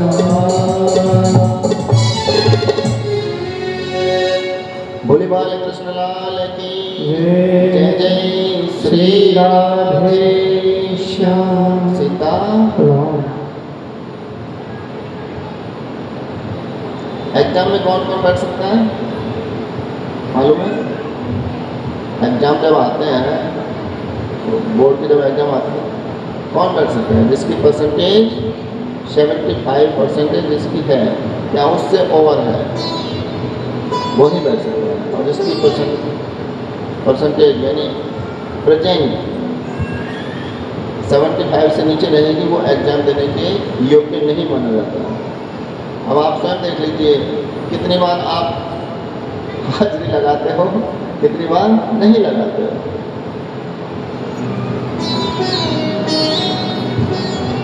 जय जय श्री राधे श्याम। कुछ होने तो ठान लिया है कि हमें तो जाना ही नहीं है।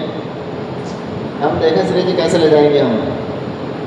बोलो राधे ही राधे।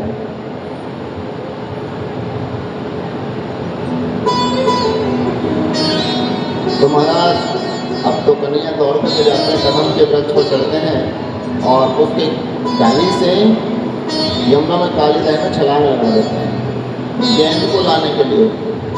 धीरे से नीचे जाते हैं यमुना के भूतल पर। वहाँ देखा तो काले नाग सो रहे होते हैं, उनकी धर्मपत्नियाँ यानी रानियाँ वहाँ पहरा लगा रही होती हैं। जाकर के कन्हैया ने कहा भैया प्रणाम भैया। रानियों ने कहा कि कौन हो बालक, आप यहाँ क्या कर रहे हो? मैया, मैं यहाँ अपनी गेंद लेने आया हूँ। हमारी गेंद यहाँ आ गई है। अब नागरानियों ने कहा कि बालक, आपका नाम क्या है? कृष्ण। कृष्ण, बालक आपका नाम तो बड़ा प्रिय है, आपकी वाणी भी बड़ी मधुर है, और आप हमें मैया मैया कह करके पुकार रहे हो, इसलिए हमारे अंदर आपके प्रति क्रोध ही प्रकट नहीं हो रहा है, वरना अब तक तो आप मर चुके होते। बोलो राधे राधे। भैया, मुक्कू मेरी गेंद दे दो और मैं यहाँ से चला जाऊंगा। बालक, आपको डर नहीं लगता? कृष्णा, आपको डर नहीं लगता? आप यमुना में काली देने आए हो, वो भी काली नाग के पास। अगर महाराज जाग गए ना तो एक पल में तुम्हारा गोविंदाय नमो नमः कर देंगे। अब कन्हैया जिद कर जाते हैं, नागरानी बहु प्रकार समझाने का प्रयास करते, लेकिन कन्हैया नहीं मानते। दौड़ करके नागरानियों के मध्य से गुजरते हुए कालीनाग के फन के पास पहुंचते हैं। अब जैसे गेंद को उठाया, इतने में तो कालीनाग जग जाते हैं। अब फन मारना प्रारंभ करते हैं। भगवान श्री कृष्ण इधर उधर अपना बचाव करते हैं, बचाव कर छलांग लगा करके कालीनाग के फन के ऊपर विराजमान हो जाते हैं। बोलो राधे राधे। आज मेरा गोविंद कालीनाग के साथ में ऐसे क्रीड़ा कर रहे हैं जैसे गरुड़ सर्प के साथ में क्रीड़ा करते हैं। मेरे गोविंद ने मुष्टि का प्रहार किए, अपने चरणों से चरणों का प्रहार किया, पदों का प्रहार किया, और कालीनाग को अथाह पीड़ा हुई। कालीनाग के मुख से रक्त प्रवाह होने लगा। उधर ब्रजवासी ऊपर यमुना के तट पर निहार रहे हैं, विलाप कर रहे हैं।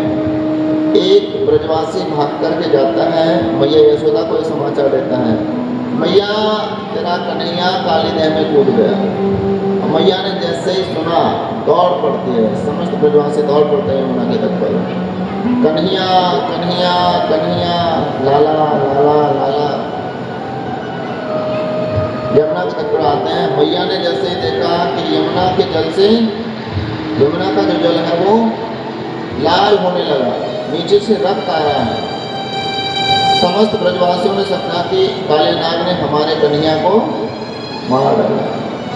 यशोदा मैया वहीं मूर्छित हो जाती है, लेकिन कन्हैया कुछ ही समय में कन्हैया कालीनाग के फन पर सवार होकर के ऊपर आता है, क्योंकि कालीनाग ने भगवान से कहा, प्रभु मैं आपको पहचान गया कि आप हमारे नारायण हैं, गोविंद हैं, मुझसे बड़ी भूल हुई, आप हमें क्षमा कीजिए। भगवान ने कहा, मैं एक शर्त पर ही क्षमा कर सकता हूँ। क्या? आप इस काली देह को त्याग करके, छोड़ करके यमुना के मार्ग से रमणक द्वीप में चले जाओगे। कालीनाग ने कहा, ठीक है प्रभु, मैं इस काली देह को त्याग करके छोड़ करके चला जाऊंगा। तो कालीनाग भगवान को बाहर छोड़ने के लिए बाहर आते हैं। जैसे ही भगवान बाहर आते हैं तो कालीनाग के फनों पर नृत्य करते हुए बाहर आते हैं।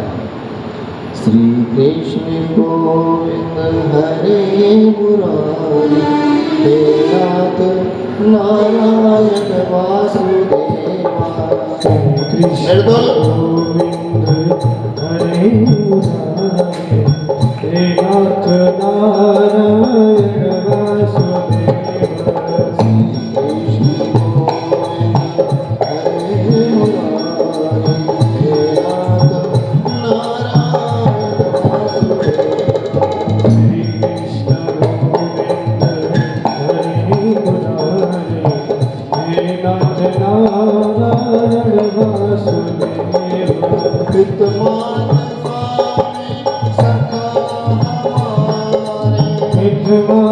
स्वामी सखा हमारे,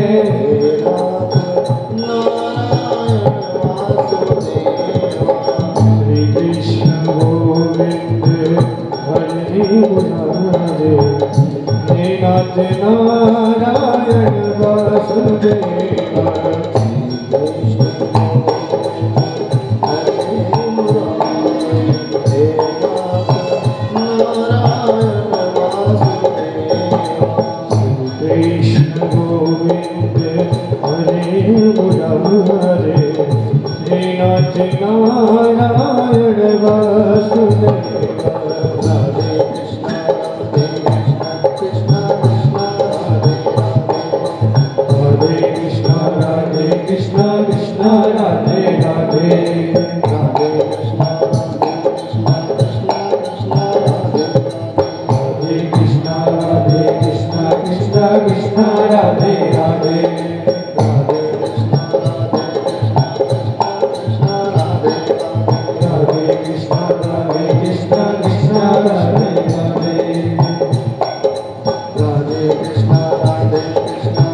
सखा हमारे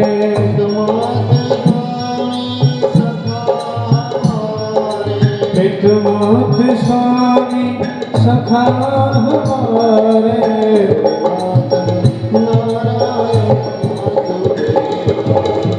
कृष्ण गोविंद हरि मुरारे हे नाथ नारायण वासुदेवा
इस प्रकार से मेरे गोविंद की लीला कर हरनाथ के विष से उसके भय से यमराज को मुक्त कराते हैं और अपने विश्वासियों की रक्षा करते हैं। बोलो राधे राधे। कथा को आगे बढ़ाते हुए रास के प्रसंग को स्पर्श करते हुए फिर कथा को आगे बढ़ाते हैं।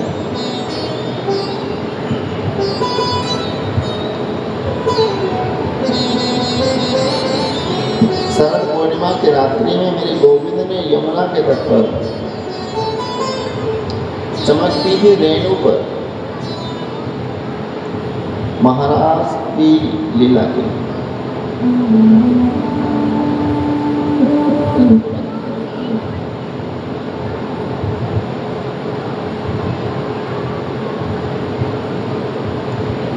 वैसे तो ये महाराज की जो लीला है, कथा है, वो सुनानी नहीं चाहिए,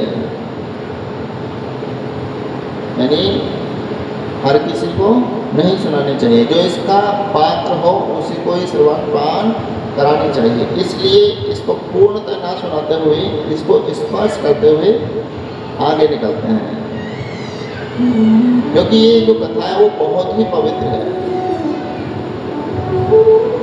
रास की कथा, महाराज की जो कथा है वो श्रीमद् भागवत महापुराण के प्राण है, पंचम प्राण। और भागवत जी कौन है? स्वयं ठाकुर जी, भगवान श्री कृष्ण का वाङ्मय स्वरूप श्रीमद् भागवत कथा है। यानी भागवत जी में और भगवान श्री कृष्ण में कोई भेद नहीं है। यानी ये जो रास की कथा है वो भगवान के पंचम प्राण है, भागवत जी के पंचम प्राण है। इसलिए इस कथा को जो इसके योग्य जीवात्माएं हैं उन्हीं को ही श्रवण पान करना चाहिए। किंतु जितना हम जान पाए आसपास में काफी ग्राम हैं, 2-4 तो हैं ही। राज सगुन के आसपास में 2-4 गांव तो हैं ही। उनमें से चंद जीवात्मा यहाँ पर विराजमान है। इन्हीं से भाव बनता है कि चलो इनको थोड़ा सा रसपान कराया जाए, अन्यथा तो ये कथा श्रवण नहीं कराई जाती। बोलो राधे राधे।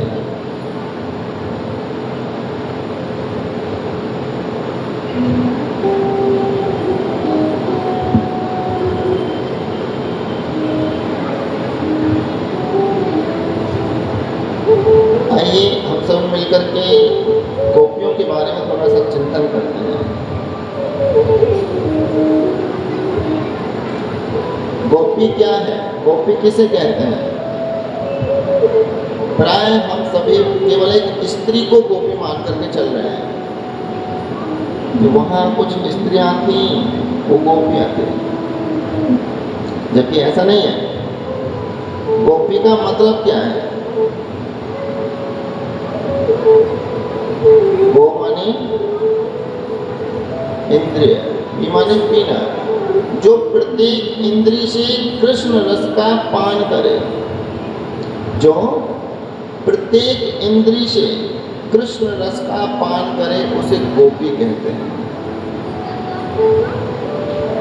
अब उसमें पुरुष और स्त्री का कोई लेना देना नहीं है,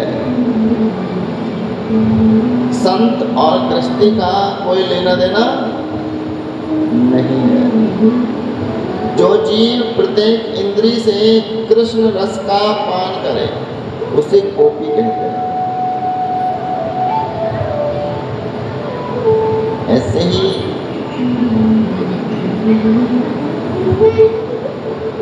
चलते फिरते उठते बैठे खेलते कूदते कार्य करते हुए केवल कृष्णा कृष्णा कृष्णा, केवल कृष्णा कृष्णा कृष्णा।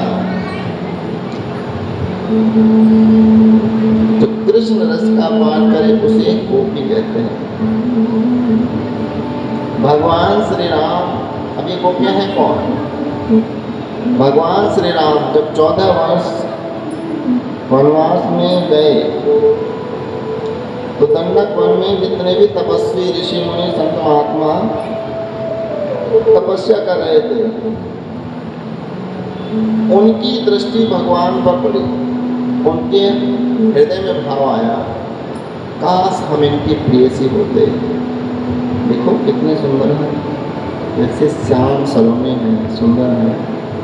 काश हम इनकी प्रेयसी होते। संतों की दृष्टि पड़ी और संतों के मन में क्या भाव आया?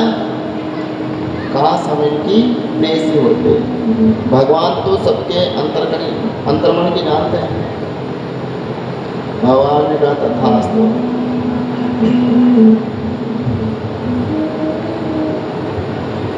भगवान ने जब समुद्र मंथन किया, कच्छप अवतार धारण कर मंदराचल पर्वत को अपने पीठ पर धारण किया समुद्र मंथन के समय, तब मत्स्य कन्याओं की दृष्टि भगवान पर पड़ती है। उनके हृदय में भाव आता है, काश हम इनकी प्रेयसी होते, कितने सुंदर है। भगवान ने कहा तथास्तु।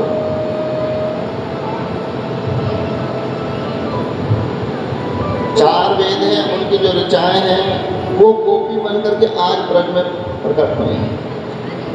दंडक वन में जितने भी संत महात्मा थे जिनकी दृष्टि भगवान पर पड़ी, वो सभी गोपी बनकर के आज भगवान की लीला में सहयोगी बनते हैं ब्रज में। जो मत्स्य कन्याएं थी समुद्र के अंदर, उनकी दृष्टि भगवान पर पड़ी, उनके हृदय में भाव प्रकट हुआ। उनके भाव के उस प्रेम को पूर्ण करने के लिए भगवान ने उनको तथास्तु किया। वो सभी मत्स्य कन्याएं आज ब्रज में गोपी बनकर के प्रकट होती हैं, भगवान की लीला में सम्मिलित होती हैं। बोलो राधे राधे। चार वेद हैं, चारों वेदों की जो ऋचाएं हैं वो सभी आज गोपी बनकर के प्रकट होते हैं।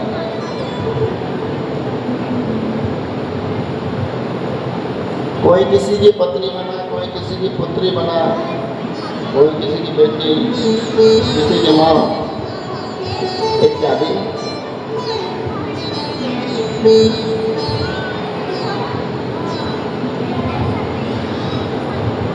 शरद पूर्णिमा की रात्रि में गोविंद यानी भगवान श्री कृष्ण यमुना के तट पर पहुंचते हैं और जाकर के अपनी बहनों से निनाद करना प्रारंभ करते हैं।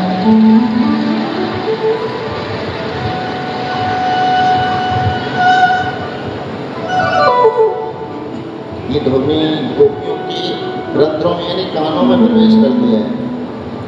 जो गोपी जिस कार्य में संलग्न थी यानी जिस कार्य को कर रही थी, वो उस कार्य को वहीं विराम देती है और दौड़ पड़ती है यमुना के तट पर भगवान श्री कृष्ण से मिलने के लिए। बोल राधे राधे।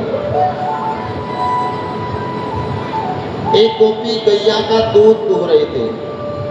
तो दोनों समझते हैं, यानी दूध निकाल रहे थे गैया से। अब उसके कानों में वेणु की ध्वनि पड़ती है, दूध दोहना छोड़ दौड़ पड़ती है यमुना के तट पर। ऐसा प्रतीत होता है कि मेरा कन्हैया आज मुझे पुकार रहा है, मेरा नाम पुकार रहा है। ललिता ओ शाखा, और दौड़ पड़ती है यमुना के तट पर। एक गोपी अपने बच्चे को गोदी में लेकर के दुग्ध पान करा रही थी। दुग्ध पान कराते कराते उसके कानों में वेणु की निनाद आती है, यानी ध्वनि आती है। तो अपने बच्चे को छोड़ करके और दौड़ पड़ती है यमुना के तट पर। कहाँ? भगवान श्री कृष्ण के पास, अपने कन्हैया के पास। बोलो राधे राधे। एक गोपी अपनी आंखों में काजल लगा रहे थे। अब एक आंख में काजल लगा लिया, दूसरी में लगा ही नहीं पाई। लगाने को होती है, इतने में ही वेणु की ध्वनि उसके कान में प्रवेश करती है। अब वो तो सुध बुध खो जाती है और दौड़ पड़ती है यमुना के तट पर कन्हैया से मिलने के लिए। बोलो राधे राधे। एक गोपी ने लहंगा पहना और साड़ी पहना भूल गई। लहंगा पहनकर ही दौड़ पड़ी यमुना के तट पर। उतने में उसके कानों में मुरली की यानी बहनों की ध्वनि प्रवेश कर जाती है और दौड़ पड़ती है यमुना के तट पर। बोलो राधे राधे।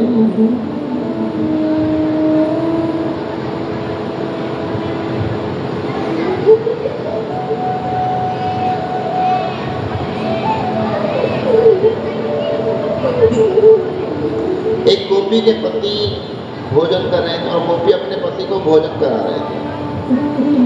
पति ने नमक मांगा, देवी नमक कम है, थोड़ा नमक लाओ। अब गोपी नमक लेने जाती है, इतने ही उसके कानों में ध्वनि प्रवेश कर जाती है। नमक की जगह शक्कर ला करके डाल देती है और दौड़ पड़ती है यमुना के तट पर।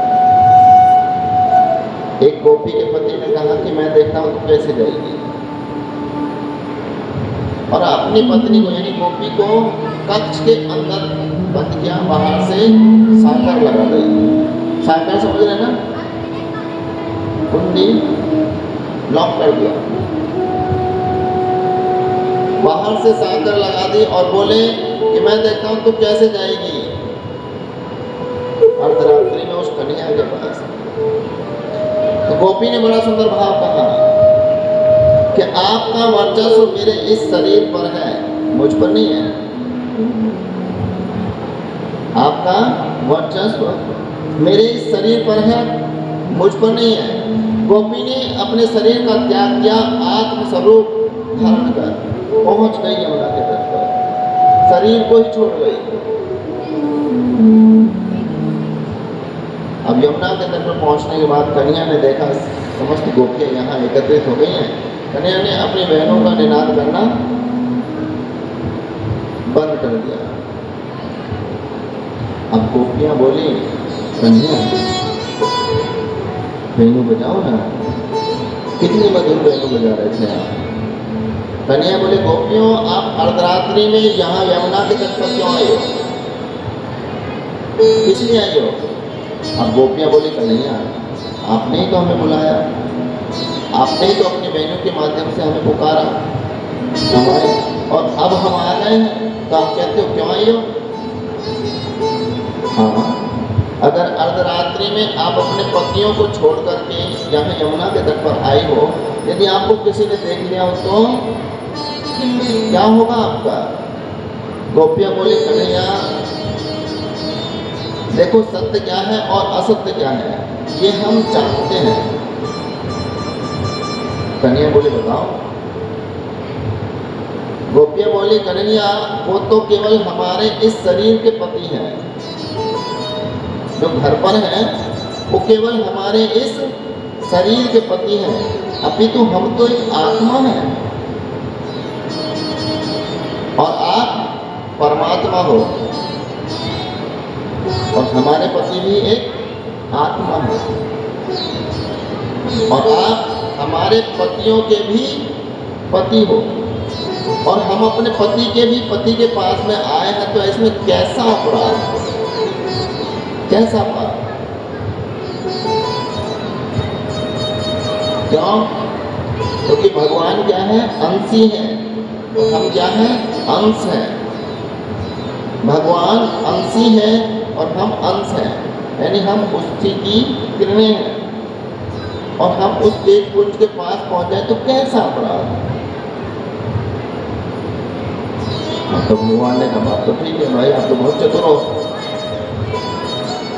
उधर भगवान भोलेनाथ को समाचार प्राप्त हो जाता है कि आज भगवान महाराज की लीला कर रहे हैं। मैया से बोले, देवी मुझे भी महाराज में सम्मिलित होना है। माता ने कहा, प्रभु उस रास में केवल स्त्रियां ही जा सकती हैं, पुरुष का जाना वर्जित है, कोई पुरुष नहीं जा सकता। भगवान बोले कि ठीक है, तो मुझे भी स्त्री बना दो।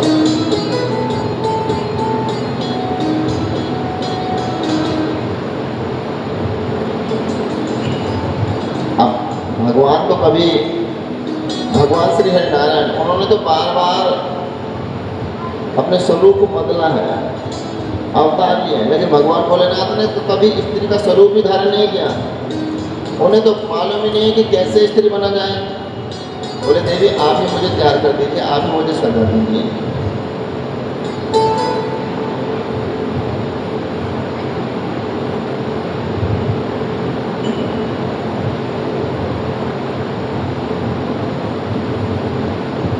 माता ने उनको तैयार किया, सजाया, तैयार करके साड़ी वाड़ी पहना करके रेडी कर दिया। भगवान भोलेनाथ महाराज के आते हैं, सम्मिलित होते हैं।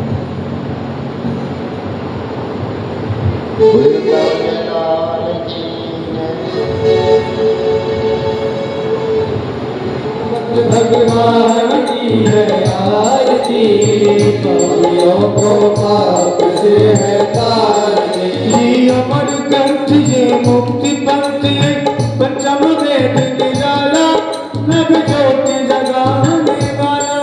ये अमर ग्रंथ, ये मुक्ति पंथ, ये पंचम वेद निराला, नभ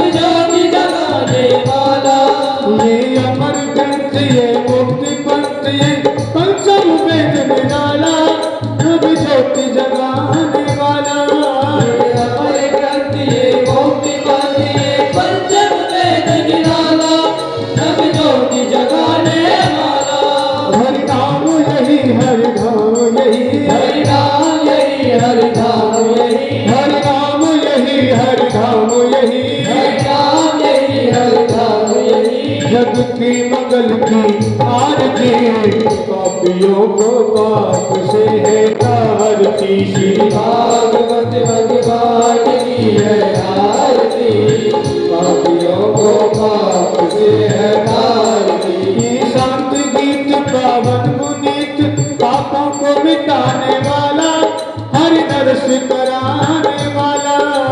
शांत गीत